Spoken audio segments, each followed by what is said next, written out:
Shalom, berakar dalam firman hari yang ke-86. Saat ini kita akan membaca dari kitab 1 Samuel pasal 19 sampai 21. Mari kita berdoa. Terima kasih Tuhan buat hari ini kami sangat bersyukur dan kami memohon berkat Tuhan atas pembacaan pendengaran firman Tuhan kami, dan biarlah kami boleh menangkap apa yang Tuhan mau kami tahu dan kami belajar serta melakukannya.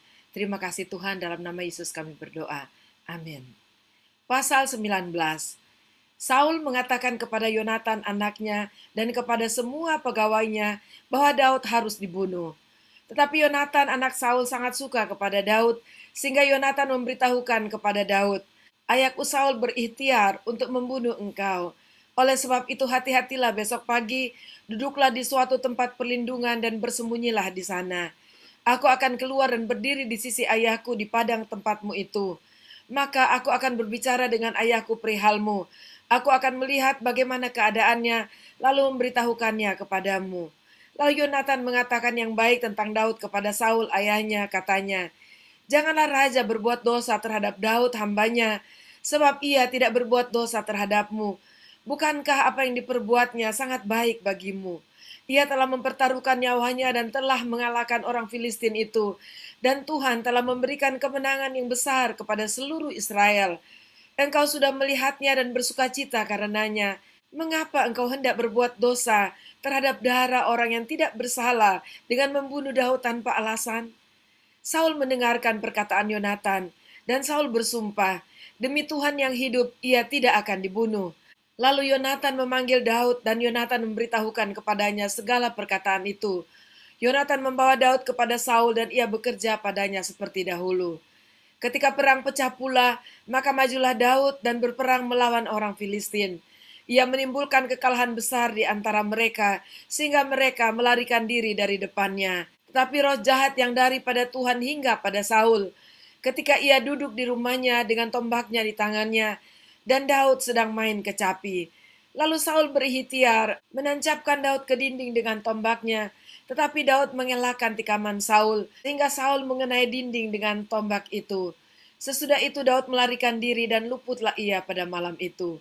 Kemudian Saul mengirim orang-orang suruhan ke rumah Daud untuk mengamat-amatinya dan untuk membunuh dia pada waktu pagi. Tetapi Mikal istri Daud memberitahukan kepadanya demikian, "Jika engkau tidak dapat meluputkan dirimu malam ini, maka besok engkau akan dibunuh." Lalu Mikal menurunkan Daud dari jendela. Ia pergi melarikan diri dan luputlah ia. Sesudah itu Mikal mengambil terafim dan menaruhnya di tempat tidur. Ditaruhnya sehelai tenunan bulu kambing di bagian kepala dan ditutupinya dengan selimut. Lalu Saul mengirim orang-orang suruhan untuk mengambil Daud. Tetapi perempuan itu berkata ia sakit. Sesudah itu Saul mengirim orang-orang suruhan itu untuk melihat Daud. Katanya, "Bawalah dia di atas tempat tidur itu kemari, supaya ia dibunuh." Lalu masuklah para suruhan itu ke dalam, dan tampaklah ada terafim di tempat tidur dengan selai tenunan bulu kambing di bagian kepala. Berkatalah Saul kepada Mikal, "Mengapa engkau menipu aku demikian itu, dan melepas musuhku pergi sehingga ia luput?"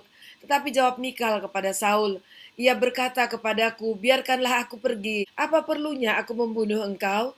Setelah Daud melarikan diri dan luput, sampailah ia kepada Samuel di Rama dan memberitahukan kepadanya segala yang dilakukan Saul kepadanya.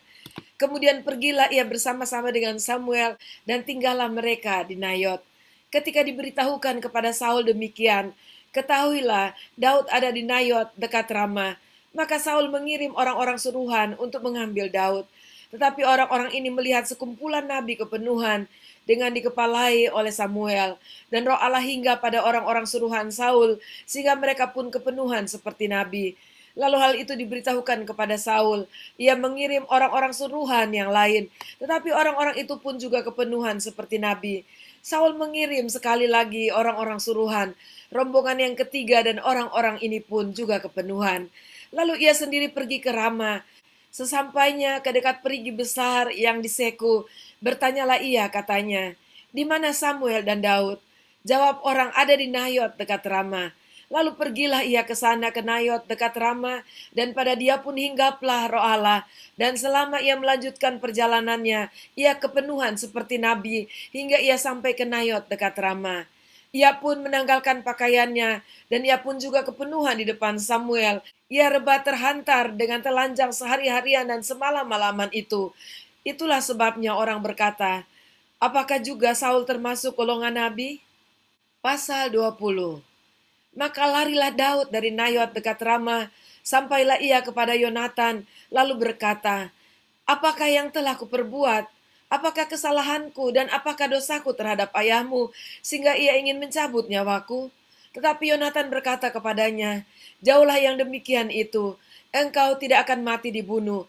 Ingatlah ayahku tidak berbuat sesuatu, baik perkara besar maupun perkara kecil, dengan tidak menyatakannya kepadaku. Mengapa ayahku harus menyembunyikan perkara ini kepadaku? Tidak mungkin. Tetapi Daud menjawab katanya, ayahmu tahu benar bahwa engkau suka kepadaku. Sebab itu pikirnya, tidak boleh Yonatan mengetahui hal ini. Nanti ia bersusah hati. Namun demi Tuhan yang hidup dan demi hidupmu, hanya satu langkah jaraknya antara aku dan maut. Yonatan berkata kepada Daud, apapun kehendak hatimu, aku akan melakukannya bagimu. Lalu kata Daud kepada Yonatan, kau tahu, besok bulan baru, maka sebenarnya aku harus duduk makan bersama-sama dengan raja. Jika engkau membiarkan aku pergi, maka aku akan bersembunyi di padang sampai lusa petang. Apabila ayahmu menanyakan aku, haruslah kau katakan, Daud telah meminta dengan sangat kepadaku untuk pergi dengan segera ke Bethlehem kotanya, karena di sana ada upacara pengorbanan tahunan bagi segenap kaumnya. Jika begini dikatakannya, baiklah, maka hambamu ini selamat. Tetapi jika amarahnya bangkit dengan segera, ketahuilah bahwa ia telah mengambil keputusan untuk mendatangkan celaka. Jika demikian, tunjukkanlah kesetiaanmu kepada hambamu ini, sebab engkau telah mengikat perjanjian di hadapan Tuhan dengan hambamu ini. Tetapi jika ada kesalahan padaku, engkau sendirilah membunuh aku. Mengapa engkau harus menyerahkan aku kepada ayahmu? Tetapi jawab Yonatan, jauhlah yang demikian itu. Sebab jika aku ketahui dengan pasti bahwa ayahku telah mengambil keputusan untuk mendatangkan celaka kepadamu, masakan aku tidak memberitahukannya kepadamu? Lalu bertanyalah Daud kepada Yonatan, siapakah yang akan memberitahukan kepadaku apabila ayahmu menjawab engkau dengan keras? Kata Yonatan kepada Daud, marilah kita keluar ke padang. Maka keluarlah keduanya ke padang. Lalu berkatalah Yonatan kepada Daud, demi Tuhan Allah Israel, besok atau lusa kira-kira waktu ini, aku akan memeriksa perasaan ayahku. Apabila baik keadaannya bagi Daud, masakan aku tidak akan menyuruh orang kepadamu dan memberitahukannya kepadamu? Tetapi apabila ayahku memandang baik untuk mendatangkan celaka kepadamu, beginilah kiranya Tuhan menghukum Yonatan, bahkan lebih daripada itu, sekiranya aku tidak menyatakannya kepadamu dan membiarkan engkau pergi, sehingga engkau dapat berjalan dengan selamat. Tuhan kiranya menyertai engkau seperti ia menyertai ayahku dahulu. Jika aku masih hidup, bukankah engkau akan menunjukkan kepadaku kasih setia Tuhan? Tapi jika aku sudah mati, janganlah engkau memutuskan kasih setiamu terhadap keturunanku sampai selamanya. Dan apabila Tuhan melenyapkan setiap orang dari musuh Daud dari muka bumi, janganlah nama Yonatan terhapus dari keturunan Daud, melainkan kiranya Tuhan menuntut balas daripada musuh-musuh Daud. Dan Yonatan menyuruh Daud sekali lagi bersumpah demi kasihnya kepadanya, sebab ia mengasihi Daud seperti dirinya sendiri. Kemudian berkatalah Yonatan kepadanya, besok bulan baru, maka engkau nanti akan ditanyakan, sebab tempat dudukmu akan tinggal kosong. Tetapi lusa, engkau pasti akan dicari. Engkau harus datang ke tempat engkau bersembunyi pada hari peristiwa itu, dan duduklah dekat bukit batu. Maka aku akan memanahkan 3 anak panah ke samping batu itu, seolah-olah aku membidik suatu sasaran. Dan ketahuilah, aku akan menyuruh bujangku, pergilah mencari anak-anak panah itu. Jika tegas katakan kepada bujang itu, lihat anak-anak panah itu lebih kemari, ambillah. Maka datanglah, sebab demi Tuhan yang hidup, engkau selamat dan tidak ada bahaya apa-apa. Tetapi jika begini kukatakan kepada orang muda itu, lihat anak-anak panah itu lebih ke sana, maka pergilah sebab Tuhan menyuruh engkau pergi. Tentang hal yang kita janjikan itu antara aku dan engkau, sesungguhnya Tuhan ada di antara aku dan engkau sampai selamanya. Sesudah itu bersembunyilah Daud di padang. Ketika bulan baru tiba, duduklah raja pada meja untuk makan. Raja duduk di tempatnya seperti biasa dekat dinding. Yonatan berhadapan dengan dia, Abner duduk di sisi Saul, tetapi tempat Daud tinggal kosong. Dan Saul tidak berkata apa-apa pada hari itu sebab pikirnya, barangkali ada sesuatu yang terjadi kepadanya. Mungkin ia tidak tahir, ya tentu ia tidak tahir.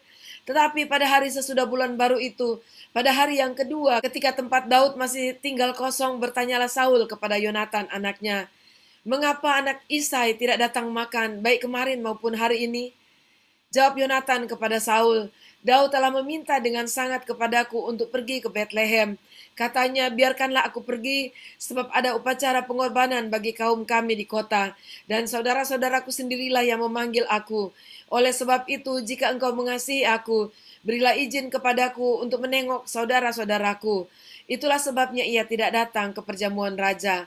Lalu bangkitlah amarah Saul kepada Yonatan, katanya kepadanya, anak sundal yang kurang ajar, bukankah aku tahu bahwa engkau telah memilih pihak anak Isai, dan itu noda bagi kau sendiri dan bagi perut ibumu?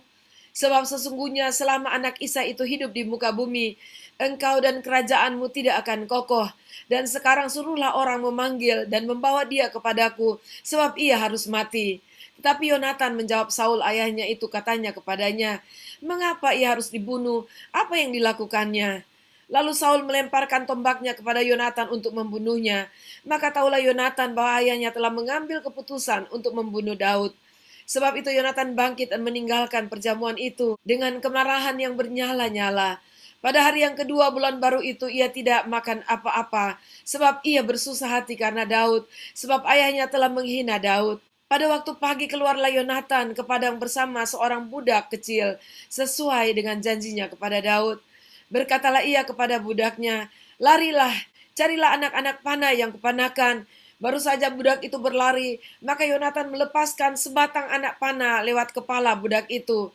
Ketika budak itu sampai ke tempat letaknya anak panah yang dilepaskan Yonatan itu, maka berserulah Yonatan dari belakang budak itu, katanya, bukankah anak panah itu lebih ke sana? Kemudian berserulah Yonatan dari belakang budak itu, ayo cepat, jangan berdiri saja. Lalu budak Yonatan memungut anak panah itu dan kembali kepada tuannya. Tetapi budak itu tidak tahu apa-apa. Hanya Yonatan dan Daudlah yang mengetahui hal itu. Sesudah itu Yonatan memberikan senjatanya kepada budak yang menyertai dia dan berkata kepadanya, pergilah, bawalah ke kota. Maka pulanglah budak itu, lalu tampillah Daud dari sebelah bukit batu. Ia sujud dengan mukanya ke tanah dan menyembah 3 kali. Mereka bercium-ciuman dan bertangis-tangisan. Akhirnya Daud dapat menahan diri. Kemudian berkatalah Yonatan kepada Daud, pergilah dengan selamat. Bukankah kita berdua telah bersumpah demi nama Tuhan demikian? Tuhan akan ada di antara aku dan engkau, serta di antara keturunanku dan keturunanmu sampai selamanya. Setelah itu bangunlah Daud dan pergi, dan Yonatan pun pulang ke kota. Pasal 21. Sampailah Daud ke Nob kepada Ahimelek imam itu. Dengan gemetar Ahimelek pergi menemui Daud dan berkata kepadanya, mengapa engkau seorang diri dan tidak ada orang bersama-sama dengan engkau?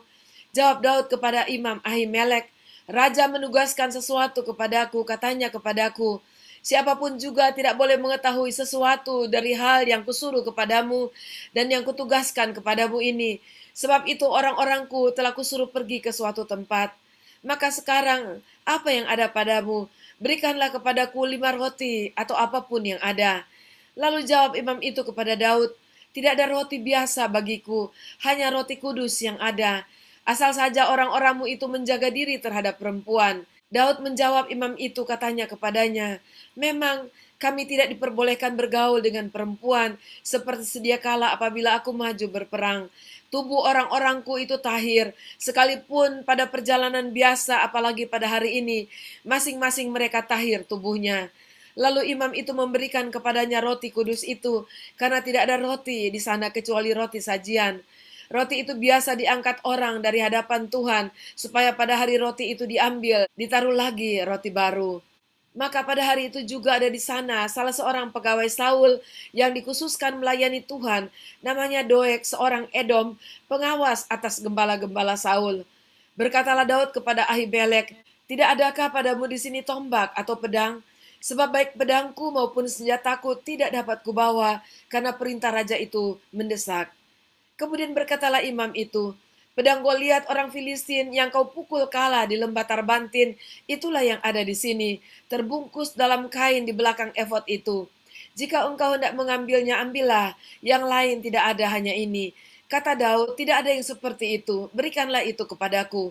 Kemudian bersiaplah Daud dan larilah ia pada hari itu juga dari Saul, sampailah ia kepada Akis, raja kota Gad. Pegawai-pegawai Ahis berkata kepada tuannya, bukankah ini Daud raja negeri itu? Bukankah tentang dia orang-orang menyanyi, berbalas-balasan sambil menari-nari demikian? Saul mengalahkan beribu-ribu musuh, tetapi Daud berlaksa-laksa. Daud memperhatikan perkataan itu dan dia menjadi takut sekali kepada Akis, raja kota Gad itu. Sebab itu ia berlaku seperti orang yang sakit ingatan di depan mata mereka dan berbuat pura-pura gila di dekat mereka. Ia menggores-gores pintu gerbang dan membiarkan ludahnya meleleh ke janggutnya. Lalu berkatalah Akis kepada para pegawainya, tidakkah kamu lihat bahwa orang itu gila? Mengapa kamu membawa dia kepadaku? Kekurangan orang gilakah aku? Maka kamu bawa orang ini kepadaku supaya ia menunjukkan gilanya dekat aku. Patutkah orang yang demikian masuk ke rumahku? Demikianlah pembacaan dan pendengaran firman kita pada hari ini. Pembacaan firman kita diawali dengan Daud yang akhirnya mendapat perlawanan dari Saul. Dan Saul sungguh-sungguh ingin membunuhnya. Tetapi Tuhan selalu pasti menyertai hambanya yang berkenan kepadanya. Dan atas bantuan dari Yonatan, akhirnya dia dapat melarikan diri. Kita pasti akan mengetahui bagaimana penyertaan Tuhan yang luar biasa di dalam pembacaan dan pendengaran firman kita di hari-hari mendatang. Puji Tuhan, dan mari kita berdoa. Terima kasih Tuhan, kami percaya kalau Tuhan berkenan kepada seseorang, walaupun dia dalam bahaya, bahwa Tuhan selalu akan menolong, dan Tuhan akan menyertai dan meluputkannya. Terima kasih Tuhan, dan seperti hari-hari yang sudah kami sudah belajar, biarlah kami terus memperkenankan Engkau. Terima kasih dalam nama Tuhan Yesus kami berdoa. Amin. Sampai jumpa besok, Tuhan Yesus memberkati.